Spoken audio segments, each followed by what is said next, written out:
रमज़ान मांगने का महीना है। इस महीने में खूब दुआएं करना, अपने लिए करना, अपने माँ बाप के लिए करना, अपने घर वालों के लिए करना। रमज़ान में दुआ करने में कंजूसी ना करना। मैं बताता हूँ रमज़ान में रहमत की ऑफर कैसी है कोई तौबा करने वाला उसकी तौबा कबूल की जाए, है कोई सवाली के उसका सवाल पूरा किया जाए। अल्लाह अकबर।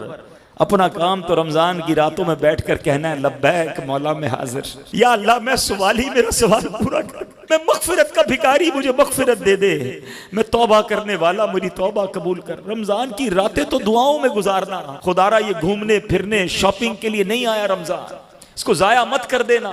और अहादीस में ये मजमून मिलता है, उस शख्स की नाक खाक आलूद हो, वो बर्बाद हो जाए जो रमजान को पाए और अपनी मगफिरत ना करवा सके। हमें तो टेंशन ही एक होनी चाहिए कि या अल्लाह सबकी बख्शिश हो रही है, मैं रह ना जाऊं, मुझे बख्श देना, मेरे माँ बाप को बख्श देना, मेरे बच्चों को बख्श दे। मांगी जाना। मेरे आका भी खूब दुआएं मांगा करते थे।